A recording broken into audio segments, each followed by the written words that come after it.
Hey, how's it going, everybody? It's your host, Rising Oblivion. Welcome back to another video. Guys, today's video is going to be a little bit different compared to past videos that I've done, when it comes to just Atlus and doing Persona news and whatnot, but this is a video I kind of wanted to make for quite some time now, and that is Atlus when it comes to copyright, content ID, and just claiming videos and YouTube strikes and whatnot. As you guys know, Persona 5's ports just all came out, and a couple days before then they gave us a sort of media thing as to how to stream the game, what not to show and whatnot, and it just kind of surprises me that they're still holding on to some of this stuff. I get it, they're trying to not bring spoilers to everybody, but there's certain parts at the end of the game you're not allowed to stream, just flat out. They will take it away from your video, they could potentially strike you from it. They do not want you to do that.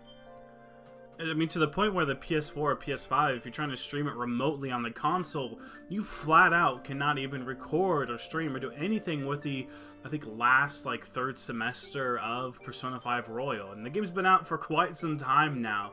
Even more if you kind of, just, look at, P5 as a game in general. But there's so many different rules when it comes to that. The entire, like I said, third semester is just completely not able to be captured or anything, and potentially they could if they wanted to, if you use an Elgato to get around that, use your computer to stream it, which was what I end up having to do with things like SMT3, Persona 4 Gold, and Persona 5 Royal. Once it gets to that point, I know for sure I don't have any other option but to use my Elgato, which I usually use the Elgato for most of the stuff anyway, but there's been a few Atlus games here or there where I'm just like, screw it, I kind of just want to record it on the console itself. It doesn't need to be a big thing where I have, the webcam and all this different stuff. I want to focus more on the gameplay, which is typically how I like my streams to be, anyway, but you're not able to record that last bit there. But there's more than just certain scenes that you can't record. I've had copyright ID claims, crazy on most of my JRPG content, and especially the Atlus stuff. So a lot of people don't fully realize there's certain songs when I'm playing Persona 5 Royal that I hear it and I go, oh shit, here we go, that's going to be a copyright claim, and 9 times out of 10, it always happens. I've started streaming Persona 5 Royal all over again on my PS5. Every single time Life Will Change comes on, I get copyright claimed. Beneath the Mask with lyrics doesn't. Some of the intros don't. It's super strange. I don't know why it's certain songs in particular, but that just kind of is how it is. But whenever Life Will Change comes on, I go, oh, here we go. I'm not going to get any ad revenue from this until I mute it, and then it takes a day or two afterwards for the section of the stream or whatever to be muted, and once it's muted, then I actually get the ad revenue from that. If not, sometimes I'm sharing the ad revenue with Atlus, they get half of it and I get half of it until I can mute it, and then I get all of it, completely. So a 4-hour stream, just because I had Life Will Change in there for maybe a minute, they get all of it. It's strange. It's weird how it goes, and YouTube kind of is, a bit of the problem here too, I guess you could say, when it comes to how content ID is done. And I know a lot of people want to stream a lot of these games, and I feel like this video might be a little bit of guidelines to go forward with knowing what not to do. Life Will Change on P5 is one. Most of the cutscenes and things in P5 is pretty good. Actually, P5 is actually one of the games where it's actually not too bad. Persona 4 Golden, for instance, a lot of its cutscenes and I think a few of its songs, you can get copyright claimed for that. So you either have to mute it or just flat out cut sections out of your streams or videos, and more or less streams, right? Because you're not going to always just have a bunch of cutscenes in there. I believe the one where they do the concert in P4 is also something you can't do. The intro, stuff like that. A lot of the first instances, whenever you watch the Midnight Channel and you see a character there for the first time, that's copyrighted. So you're gonna have to take out audio for Persona 4 Golden and also cut out sections of the video if you have a stream that goes up later as a VOD. You have to butcher up your stream where you'll have gaps where you just jump from one thing to the next and have a bunch of muted sections within it as well. And by far, the worst one of all is Catherine. Catherine is the hardest to stream, at least when it comes to my experience.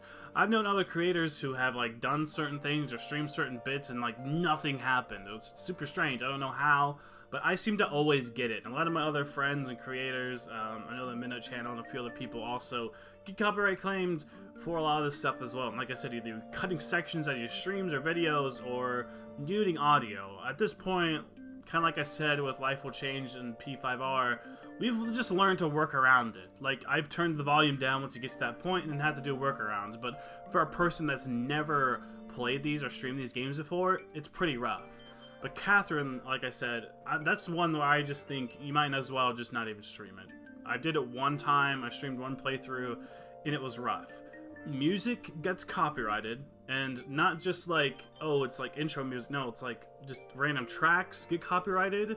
You also have cutscenes that get copyrighted, and you also have 3D model cutscenes. So like, not like a full-on cutscene that's animated, no, like Vincent walks over to a table with Ren and says something. That's copyrighted, which is super strange to me, because I'm like, how does it even detect that? I assume it's just stuff that they put in Full Body. When Full Body came out, they decided to have that be copyrighted for any of the new content, kind of with Ren. And as you know, it's not like Persona 4 Golden or Persona 5 Royal, where a lot of the newer-ish content is towards the end, and then that stuff is just blocked, but like, Ren is all throughout. Like, Catherine's not set up like P4 and P5 are. It's like a completely different beast, you know what I mean? It's a completely different type of game, and Ren is all throughout that game, so a lot of the interactions with Ren gets like messed up. Like, you have to cut sections out, or like mute songs around her. It's really strange, and different cutscenes, like I said, animated ones, 3D model ones, certain songs are copyrighted. So either you gotta mute sections or cut even bigger story bits out, animated cutscenes, and also like 3D models running around, or you can just kind of do what I did, and I said, screw it, I'm just not gonna have it monetized. I just turned off monetization for that stream and that VOD and let it be up, and basically it's just there. It's just something for people to watch, which I was like, it's better to have them have something to watch than me like try to fight it just to get like 20 cents off the stream or something like that with ads later. So I'm like, you know what, it's not really a big deal, I might as well just let them have it. And you know, it's kind of, like I said, YouTube's fault, but also at the same time JRPGs in general. And ATLUS kind of like feels kind of older with their business methods in terms of JRPGs. I think like newer ones are a little bit better about that kind of stuff. I streamed Final Fantasy VII Remake, and some of the songs there are copyrighted. I think the intro song is, like, if you just sit in the main menu, and a couple other songs here or there, but it's a lot of times like the big orchestral, like the main Final Fantasy VII theme is copyrighted or something like that. But usually you can turn the music down just a decent bit enough and it's not captured. But if you've played Persona 5 Royal, you'll know there is no audio setting in-game to change that. So you just have to actually go on your OBS or something like that and turn the audio all the way down. That's kind of the only way to combat that, or just know that you're gonna have to mute the audio after the stream and then wait a day or two for it to actually be muted, because it takes a while for that to process. Especially if it's like a 4-hour stream, it's gonna take a long time for that to be rendered, and once it renders, then it mutes the section, then it's all good. So like I said, you could try and mute a piece of audio or cut a part of the video out. It's gonna take a couple days, and by then the video, you know, the VOD of the stream might just be done by then, you know what I mean? Like, the algorithm always carries stuff a certain amount, so it could be just completely dead by the time you know, completely figure out like what all needs to be changed. Not to mention, you could have multiple copyrights. So like, when I streamed Catherine, I had seen it had like 6 or 7 copyright claims on there, so I just said, you know what, I'm not even gonna mess with it. I just left it as is, turned monetization off. I'm like, I'm not gonna cut it up. It'd probably take a week, I'm not even kidding, like a week for all of the stuff on that to be completely good to go, whether I had to cut or mute stuff for that to like actually work. So like, Catherine's probably one of the worst things to try and stream. It's gonna be rough. Just know that you're not gonna make any money or ad revenue off of that at all. Sorry, I'm like kind of like, you know, breaking the fourth wall here when it comes to like YouTube content, but a lot of people want to know what it's like to play and stream these games, so I figured this is helpful. Like, Catherine's kind of the hardest one to do. P4 Golden is kind of in the middle. Persona 5 Royal, actually, like I said, is pretty easy. It's actually not too bad. It's just the end section you can't really do. SMT3 had no tracks from me that got copyrighted. Funny enough, no cutscenes or anything at all got copyrighted, which is nice.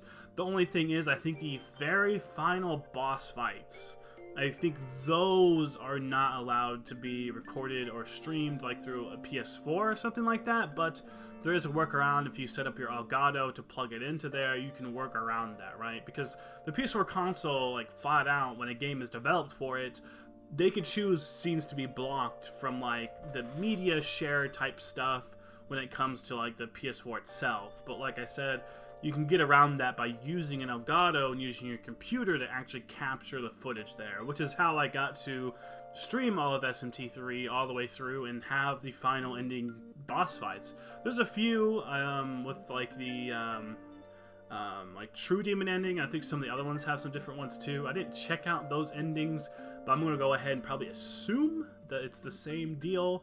And I think SMT5 also, the very ending, they said not to, but again, you can kind of work around that and just do it through your computer and then upload it, and sometimes you're okay. I think sometimes they just want you to say, hey, this is a spoiler, it's the final ending cutscene, there you go. It's probably good to work with their media guidelines, but like I said, it's just kind of a struggle if you're trying to make your content be better, right? It really would suck to play through this entire, you know, like 100-hour game, which is like where P5 is at this point with all Royals content, and within the last hour you have to go, nah, not doing that. Really, it's more than that. It's like the last 10, 15 hours you can't show. Like, you stream the game for like 80, 90 hours, and then you have to let your fans and the people who are expecting the stream to go on to just basically have to not get that. So some people take the risk and just do it anyway. That's what I did with Royal the first time I went through. I said, I'm just going to do it anyhow. But I think that's going to be it for this video, guys. Hopefully this cleared some of that stuff up. Let me know if you even cared about this. I just always thought this was something I wanted to kind of talk about, just to give a bit of an insight when it comes to Megaten creators and like how hard it is sometimes to work around that stuff. Like JRPGs very much in like certain ways are kind of like not super friendly when it comes to content creators. And Faz was another person, right? He showed old development footage of P5 here or there, and he literally almost had his channel taken down because of that. That was a couple of years ago, but still, it seems like they're better with that, but, you know, still, who knows? It's still kind of a risky route to go down, but I think that's going to be it for this video, guys. Hopefully this was insightful. Like, comment, subscribe for more content. I will be streaming more Persona 5 Royal on the PS5 here soon, probably in a day or two. I will get back to that. I want to record this video today, and the Rising Sun podcast should have another episode out very soon as well. Me and Kira are getting back on track with that, so please check out the Rising Sun podcast. Check out SMT Friends, the group I'm a part of with other Megaten members. We just did a giveaway, gave out 5 copies of Soul Hackers 2, and there might be some other potential stuff down the road when it comes to giveaways and content and whatnot as well. But that's going to be it for this video, guys. I'll see you in the next one. Thank you all so much for watching.